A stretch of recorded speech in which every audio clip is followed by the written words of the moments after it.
이 세상에서 가장 귀한 것이 무엇이라고 생각합니까? 많은 사람들이 돈이다 그렇게 생각합니다. 또 어떤 사람들은 지식이다. 돈만 있으면 뭐하나, 아는 게 없으면 결국은 다 빼앗기고 마는데 지식이 더 중요하다. 또 어떤 분들은 명예가 있어야 한다. 어떤 분들은 건강이다. 어떤 분은 장수가 소중하고 귀한 것이다. 여러 가지 대답을 합니다. 그러나 아닙니다. 진짜 귀한 것은 평강입니다. 여러분 한번 생각해 보십시오. 돈을 많이 벌었다고 합시다. 돈을 많이 벌었는데 밤에 잠을 이룰 수가 없어요. 마음이 불안해요. 그러면 그 많은 돈이 무슨 복이 되겠습니까? 공부를 많이 해서 박사학위를 10개나 땄습니다. 그런데 그 많은 지식이 염려 걱정만 더해줄 뿐입니다. 평안이 없어요. 그러면 그 지식은 능력이 되지를 못하는 것입니다. 높은 자리에 올라갔습니다. 그런데 기쁜 것이 아니라 불면증에 걸렸습니다. 잠을 이루지를 못합니다. 그러면 그 명예가 그에게 무슨 행복이 되겠습니까? 건강하게 오래 살았습니다. 그런데 평안이 없어요. 그 장수는 숫자에 불과할 뿐입니다. 허무하고 오히려 불행할 뿐이죠. 현대인들은 이전 시대에 비하여서 많은 것을 가지고 삽니다. 많은 것을 누리면서 삽니다. 그런데 옛날에 비하여 오히려 행복 지수는 줄어들고 있습니다. 옛날에는 몸은 고달파도 잠은 달게 잤습니다. 그런데 요즘은 좋은 집에서 좋은 것을 먹으며 좋은 옷을 입고 있으면서도 밤에 잠을 이루는 사람들이 점점 더 많아지고 있습니다.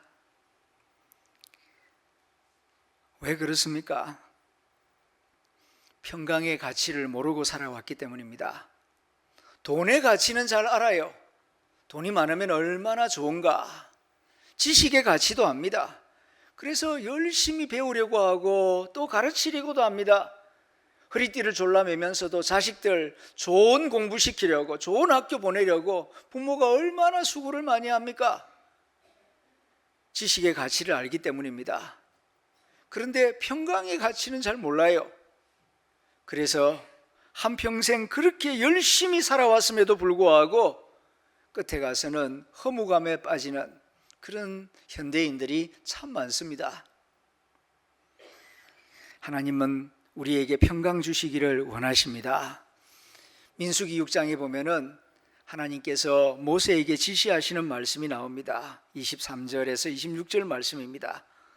너희는 이스라엘 자손을 위하여 이렇게 축복하여 이르라.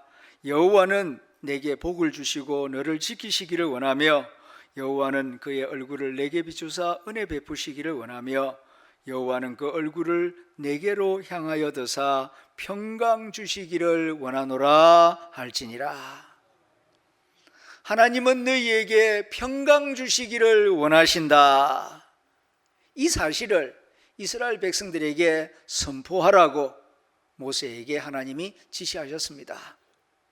이렇게 하나님 아버지는 하나님의 자녀들인 우리에게 평강 주시기를 기뻐하시는 참 좋으신 하나님이십니다. 하나님의 아들 예수님도 우리에게 가장 주고 싶어하는 선물이 평강입니다. 다른 거 아닙니다. 예수님이 십자가를 지시고 고난을 받으셨죠. 그리고 사흘 만에 부활하셨습니다. 죽음 권세를 이기신 예수님이 제자들에게 나타나셔서 첫 번째로 하신 말씀이 너희에게 평강이 있을지어다. 평강을 말씀하셨어요. 부자가 되어라, 병 다 치료받아라, 오래 살아라, 그런 말씀하신 것이 아니고 부활하신 예수님이 사랑하는 제자들에게 첫 번째로 하신 말씀이 너희에게 평강이 있을지어다. 왜 그렇습니까? 평강을 받으면은 가난해도 부유해도 행복합니다. 높아져도 가난해져도 행복합니다. 심지어는 병들어도 건강해도 행복합니다. 평강이 있으면은 건강하면 건강한 대로 행복하고 병들어도 행복하고 평안이 가장 귀한 선물인 것을 알기 때문에 우리 주 예수님께서는 다른 것을 말씀하지 않고 너희에게 평강이 있기를 바란다 하고 말씀하신 것입니다. 오늘 본문은 사도 바울이 이렇게 가장 귀한 평강 얻는 길, 평강 누리는 길에 대하여 우리에게 말씀하고 있습니다. 오늘 본문의 말씀은 이론적인 말씀이 아닙니다. 사도 바울의 체험에서 나온 교훈입니다. 그 첫째는 주 안에서 항상 기뻐하라. 그리하면 하나님의 평강을 얻게 될 것이다. 두 번째로는 너희 관용을 모든 사람들에게 알게 하라. 그리하면 평강을 누리는 사람이 될 것이다. 세 번째로는 염려하지 말고 기도하여라. 그리하면은 평강을 얻게 되고 그 평강이 너희 마음과 생각을 지켜줄 것이다 말씀하고 있습니다. 이 말씀을 좀 더 자세히 하나하나 살펴봅니다. 첫째는 주 안에서 기뻐해야 합니다. 하나님의 평강을 얻으려면은 내가 노력한다고 되는 게 아니고 내가 용을 쓴다고 되는 게 아니고 주 안에서 기뻐해야 합니다. 그럴 때에 하나님의 평강이 내 마음과 생각을 다스리게 된다는 말씀입니다. 이 소중한 말씀을 가슴에 새기는 뜻에서 한번 따라해 주시면 고맙겠습니다. 주 안에서 항상 기뻐하겠습니다. 그렇게 다짐하고 또 다짐하시길 바랍니다. 주 안에서라는 말은 믿음 안에서 그런 뜻입니다. 주 안에서 항상 기뻐한다 하는 말씀은 어떤 상황, 어떤 기분, 어떤 형편에 있든지 간에 항상 기도하고 찬송하며 살아간다 하는 그런 의미입니다. 사도 바울은 실제로 이런 경험을 여러 번 했습니다. 전혀 기뻐할 수 없는 상황이지만은 기도하고 찬송했습니다. 말씀에 순종하는 뜻으로 그렇게 하니까 정말 하나님의 평강이 찾아와서 그를 지켜주시고 그의 길을 열어주시는 것을 여러 번 경험했습니다. 그래서 우리에게 교훈합니다. 여러분들도 어떤 형편, 어떤 처지에 있든지 간에 주 안에서 항상 기뻐하십시오. 그리하면 하나님의 평강이 여러분들도 지켜주실 줄로 믿습니다. 사도 바울이 2차 선교 여행을 다닐 때에 한 번은 빌립보라고 하는 도시에 들어가게 되죠. 거기서 귀신 들린 여종을 하나 만나게 됩니다. 자꾸 따라다니면서 고래고래 소리를 지르고 너무 불쌍하니까 사도 바울이 예수님의 이름으로 안수하여 그를 고쳐주었습니다. 그랬으면 기뻐하고 좋아해야 되는데 그 여종의 주인이 바울과 실라를 고소고발해가지고 감옥에 집어넣어버렸습니다. 왜냐하면 이 여종이 귀신 들려 있을 때에는 이 여종을 이용해가지고 돈벌이가 잘 됐는데 정신이 온전해지니까 더 이상 돈을 벌 수가 없어요. 그러니까 이 못된 주인이 사도 바울이 이 빌립보라는 도시를 찾아와가지고 사람들을 선동하고 있다 모함을 해가지고 감옥에 들어가게 했습니다. 매를 맞고 손발이 묶인 채로 어두운 지하 감옥에 들어가 앉아 있습니다. 여러분이 아마 그런 입장이었다면 무슨 생각이 들겠습니까? 내가 주님을 위해서 이렇게 복음 전하러 왔는데 왜 나에게 이렇게 억울한 일이 생긴단 말인가? 한탄하고 원망하고 불평하고 우울해했을지도 모르겠습니다. 그런데 사도 바울은 몸은 감옥 속에 있어도 영혼과 마음은 주 안에 있기 위하여서 어두운 감옥이지만 차가운 감옥이지만은 기도합니다. 그리고 신라와 함께 찬송을 합니다. 힘있게 찬송합니다. 얼마나 힘있게 찬송을 했는지 그 어두운 감옥 다른 방에 있는 죄수들이 다 듣고 있었습니다. 그렇게 주 안에 있기 위하여서 감옥 안에 있으면서도 기도하고 찬송을 부르고 또 찬송을 부르고 그럴 때에 한밤중에 갑자기 땅이 흔들리고 감옥문이 다 열립니다. 그럴 때에 졸고 있던 간수장이 벌떡 일어나서 보니까 감옥문이 다 열린 걸 보고, 아이고 이제 다 죄수들이 도망갔겠구나, 나는 끝장이다. 칼을 꺼내어 자결하려고 하는데 어둠 속에서 바울이 소리를 지릅니다. 내 몸을 상하게 하지 마라. 우리가 다 여기 있노라. 우리 도망가지 않았다. 여기 있노라. 횃불을 달라고 해서 비추어 보니까 어둠 속에 감옥문은 열려 있는데 바울과 실라가 거기에 당당하게 서 있는 것입니다. 간수장이 땅에 납작 엎드려 가지고, 선생님이여, 우리가 어떻게 하면 구원을 받을 수 있겠습니까? 그럴 때에 바울이 외치죠. 주 예수를 믿으십시오. 그리하면 너와 내 집이 구원을 얻을 것입니다. 그럴 때에 이 간수장이 바울과 실라를 데려다가 그 상처를 씻어줍니다. 낮에 이 바울과 실라 죄인이라고 두들겨 패고 침 뱉고 채찍질하고 수갑 채워가지고 감옥에 집어넣었거든요. 미안한 마음으로 그 상처를 씻어주고, 그리고 시키는 대로 세례를 받습니다. 그 다음에는 바울과 실라를 자기 집으로 데려가서 좋은 음식을 대접하고 온 가족이 다 함께 예수를 영접합니다. 놀라운 일이 일어난 거죠. 불과 하루 전만 하더라도 상상하지 못한 일입니다.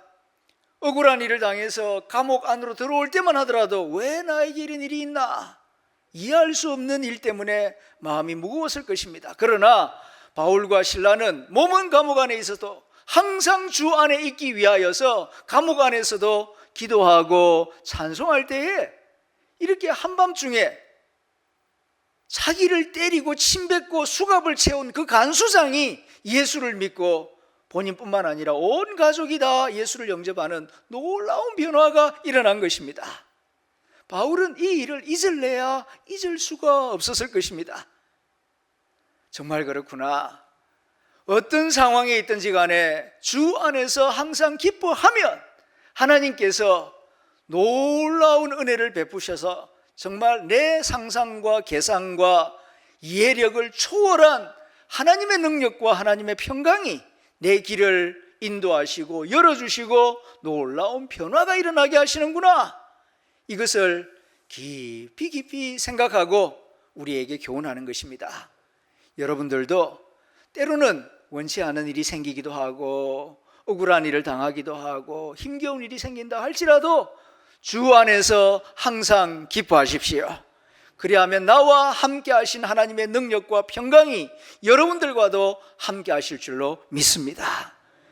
우리가 상상하지 못했던, 계산하지 못했던 놀라운 하나님의 평강, 모든 지각에 뛰어난 하나님의 평강이 여러분들의 마음과 생각을 틀림없이 지켜주실 것입니다. 그러므로 항상 주 안에서 기뻐하십시오. 이것이 평강을 얻는 길입니다 하고 우리에게 가르쳐주고 있습니다. 두 번째로는 모든 사람에게 관용을 베풀어라. 그리할 때 하나님의 평강을 누릴 수 있다라고 가르쳐줍니다. 마음에 새기는 뜻에서 따라해 주시면 감사하겠습니다. 모든 사람에게 관용을 베풀겠습니다. 그렇습니다. 관용이라고 하는 것은 용서하는 마음, 자비를 베푸는 마음, 너그러운 마음을 관용이라고 하지 않습니까?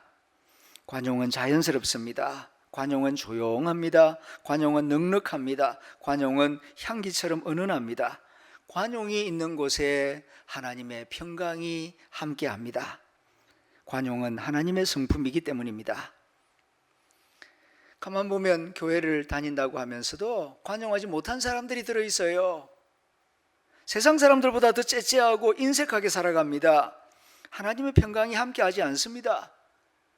화를 더 잘 내고 작은 일에도 심하게 따지고 다투고 쉽게 용서하지 않고 화를 풀지 않는 모습들이 있습니다. 이것은 관용이 없는 모습입니다. 이렇게 살아가면 하나님의 평화가 함께하지 않습니다. 하나님이 평강을 거두어 가십니다. 한 번은 예수님이 이런 이야기를 들려주셨죠. 어떤 사람이 빚을 졌습니다. 무려 10억 원이나 큰 빚을 졌습니다. 채권자가 불러다가 너 왜 빚 안 갚냐? 빨리 갚아라! 재촉을 합니다. 채무자가 죄송합니다. 형편이 너무 어렵습니다. 좀 기다려 주십시오. 애원을 합니다. 애원하는 그 모습을 가만히 보니까 불쌍한 마음이 들어요. 그래서 이 채권자가 그냥 됐다. 10억 그냥 면제해 준다. 탕감해 준다. 안 갚아도 된다. 그러는 겁니다. 얼마나 기쁘겠습니까? 그가 길을 지나갑니다. 용서받은 이 채무자가 길을 지나가다가 자기에게 100만 원 빚진 사람을 만났습니다. 보자마자 멱살을 꽉 붙잡고 왜 돈 안 갚냐? 돈 갚아라! 그럽니다. 그러니까 이 100만 원 빚진 사람이 아이고 미안합니다. 오랫동안 일을 못했습니다. 아이가 아팠습니다. 좀 기다려 주시면 꼭 갚겠습니다. 뭔 소리 하느냐고. 너 좀 뜨거운 맛을 봐야 되겠다고 그 유치장에다가 집어넣어 버렸어요. 이 소문이 그 용서해 준 채권자의 귀에 들립니다. 그러니까 화가 나는 겁니다. 그 사람 다시 불러와라. 그래서 잡아왔습니다. 야, 나는 너한테 10억 원이나 탕감해 주었는데 너한테 100만 원 빚진 사람한테 그렇게 무자비하게 대할 수 있냐? 네가 받은 면제와 은혜를 생각한다면 그 정도 100만 원 정도는 너도 자비를 베풀 수 있지 않았느냐? 너는 피도 눈물도 없는 인간이구나. 너는 탕감받을 자격이 없어. 전에 면제해 준 거 무효. 너가 갚을 때까지 감옥 살해해야 되겠다. 이놈을 감옥에 집어넣어라. 그렇게 선언했다는 주님의 말씀 기억하시죠? 예수님께서 왜 이 이야기를 우리에게 들려주셨겠습니까? 우리가 십자가 앞에서 예배를 드리고 있습니다. 십자가가 뭡니까?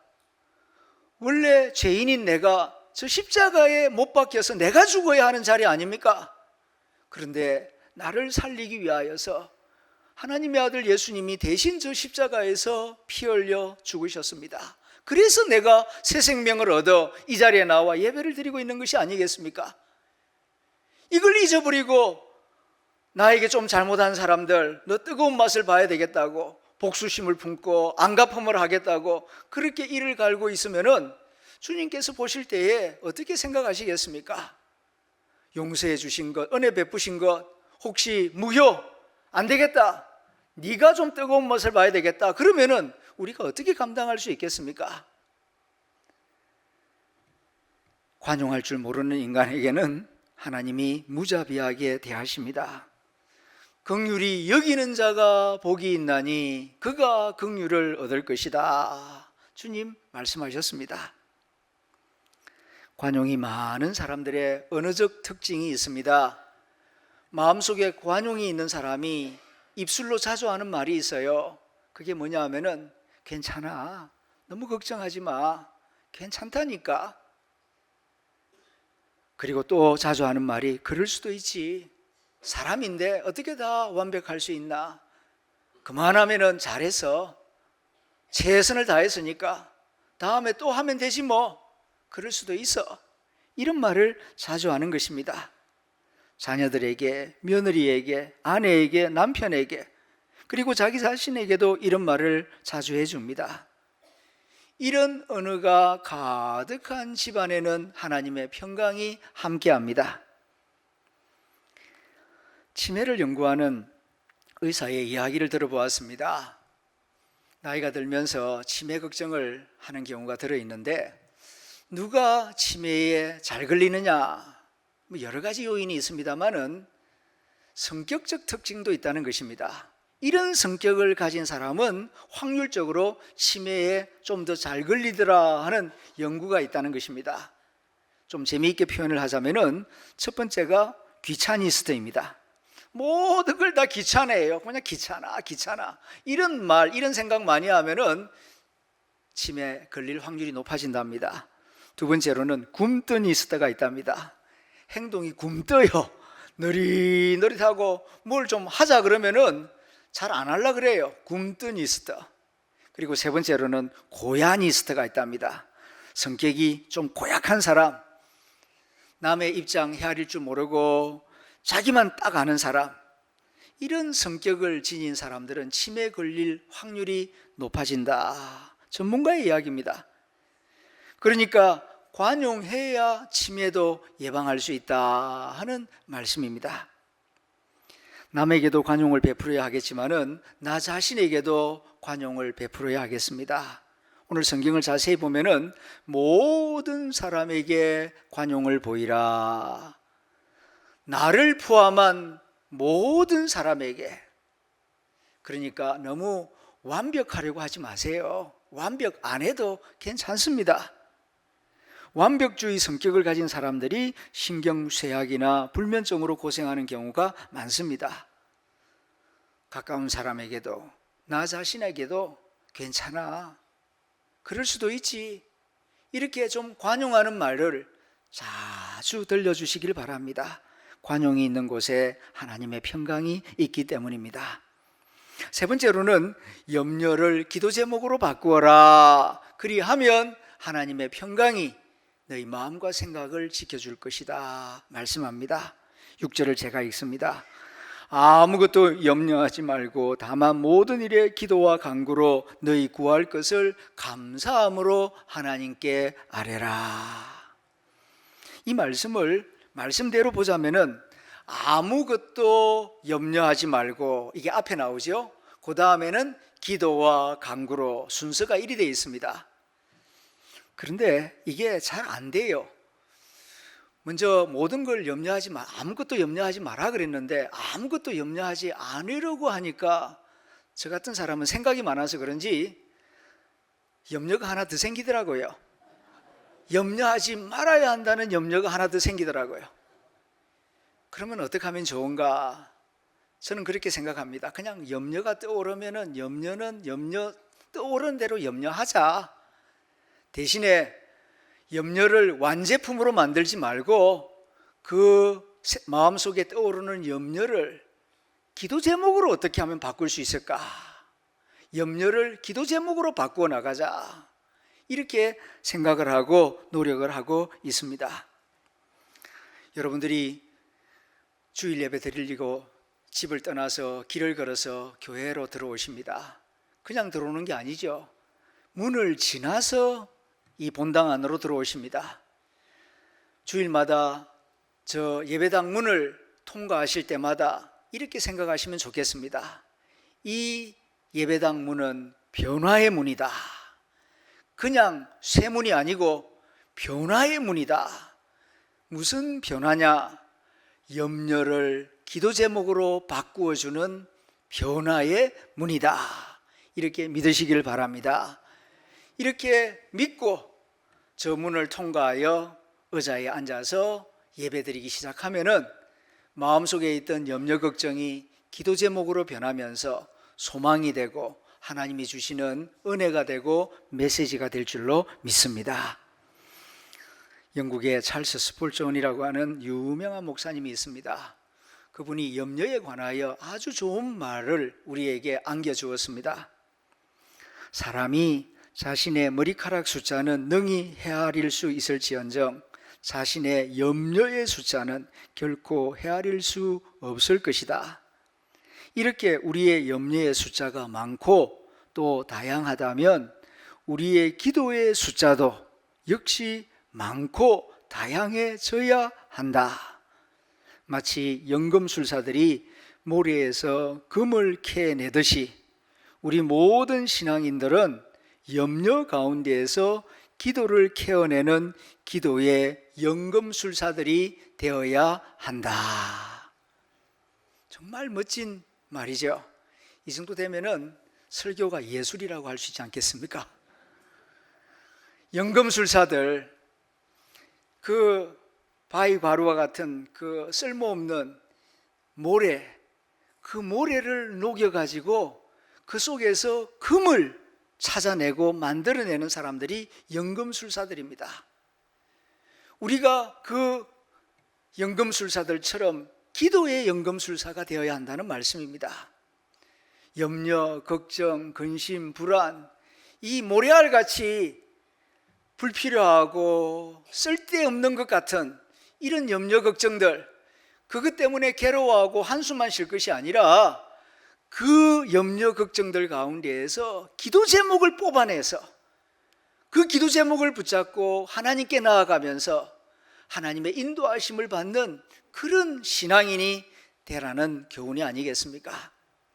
그러므로 염려, 그걸 없애버리려고 하지 마십시오. 그런다고 없어지지도 않고요. 염려는 염려대로 하시고, 염려가 떠오를 때마다 이 염려를 가지고 무슨 기도를 해야 한다는 말인가? 성령님 깨닫게 해주십시오. 그렇게 기도하면은 염려 가운데에서도 주님의 인도하심을 보게 될 줄로 믿습니다. 이렇게 세 가지를 하면 주 안에서 항상 기뻐하고 관용을 베풀고 그리고 열심히 기도하면 7절 말씀입니다. 그리하면 모든 지각에 뛰어난 하나님의 평강이 그리스도 예수 안에서 너희 마음과 생각을 지키시리라 약속하고 있습니다. 이 7절 말씀 곰곰이 묵상을 해보니까요, 내가 누구인지를 가르쳐줘요. 인간이 어떤 존재인가? 인간은요, 자기 생각과 마음을 스스로 지킬 수 없는 존재입니다. 살아 움직이는 동안에는 바다에 파도가 쉬지 않고 출렁거리는 것처럼 늘 생각하는 것의 거의 대부분은 염려 걱정입니다. 내 생각, 내 마음, 내 뜻대로 못하고 살아가고 있어요. 그렇기 때문에 하나님이 말씀하십니다. 기도하라, 항상 기뻐하라, 관용을 베풀어라. 그리하면 나 여호와가 나의 평강으로 너의 마음과 너의 생각을 내가 지켜주겠다 라고 약속하고 있는 것입니다. 인간은 염려 덩어리입니다. 고등학교 때는 3년 동안 내가 원하는 대학 못 가면 어떡하나 염려하면서 학교를 다닙니다. 대학에 가서는 졸업한 다음에도 원하는 직장을 얻지 못하면 어떡하나 염려합니다. 직장에 들어가서는 내가 원하는 실적을 제대로 내지 못하면 어떡하나 전전긍긍합니다. 그러다가 이제 직장 생활 마치고 난 다음에는 건강을 잃어버리면 어떡하나 그렇게 또 염려합니다. 한평생 염려하며 살아갑니다. 이것이 인간의 실존입니다. 인간은 염려의 늪지대에 빠져서 허우적거리다가 일생을 마치는 경우가 너무 많습니다. 어떻게 하면 이 염려의 늪지대에서 빠져나올 수가 있겠습니까? 늪지대에 빠져보신 분들은 아시죠? 허우적거리고 내가 빠져나가려고 안간힘을 쓰면 쓸수록 더 깊이 빠져들어간다는 사실을, 내 힘으로, 내 의지로, 내 지혜로는 못 빠져나옵니다. 오직 밖에서 누군가 밧줄을 던져줄 때에, 그리고 그 밧줄을 믿고 꽉 붙잡을 때에, 밖에서 당겨줄 때에 그 늪지대에서 빠져나갈 수 있고 자유할 수가 있는 것입니다. 내 노력으로, 내 지혜로는 염려 걱정에서 빠져나오지 못해요. 그래서 하나님이 이 말씀을 주시는 것입니다. 이게 지금 교양 말씀이 아닙니다. 이게 사느냐 죽느냐 하는 말씀입니다. 한평생 계속해서 염려하다가 염려로 생을 마치겠습니까? 아니면은 정말 하나님의 자녀답게 염려 걱정에서 벗어나서 주 안에서 기뻐하며 살기를 원하십니까? 평강을 누리며 주 안에서 기뻐하며 살기를 원한다면은 오늘 주시는 말씀 예사로 듣지 마십시오. 우리를 염려에서 구원하기 위하여 주시는 말씀입니다. 주 안에서 항상 기뻐하십시오. 어떤 상황, 어떤 처지에 있든지 기도하고 찬송하십시오. 이것이 주 안에서 기뻐하는 삶의 모습입니다. 그리하면 내 안에 있는 평강이 아니고 하나님의 평강이 내 마음과 생각을 건져주십니다. 그리고 관용을 베푸십시오. 그리고 염려가 생길 때마다 무릎 꿇어 기도하십시오. 그리하면 약속하신 대로 하나님의 평강이 내 마음과 생각을 붙잡아서 염려의 걱정에서 벗어날 수 있도록 구원하여 주실 것입니다. 평강이 찾아오면은 안 보이던 게 보이기 시작해요. 길이 보인다고요. 마음이 불안할 때는 길이 옆에 있는데도 길이 안 보입니다. 다 끝난 것 같고 앞도 막히고 뒤도 막히고 옆도 막히고, 그래서 절망 가운데 빠집니다. 마음이 불안할 때는. 그러나 평강이 찾아오면은 길이 바로 옆에 있다는 게 보이기 시작합니다. 지혜가 생기고요, 용기가 생기고요, 치유가 이루어지기 시작합니다. 이러한 은혜가 여러분들과 함께 하시기를 축원합니다. 기도하겠습니다.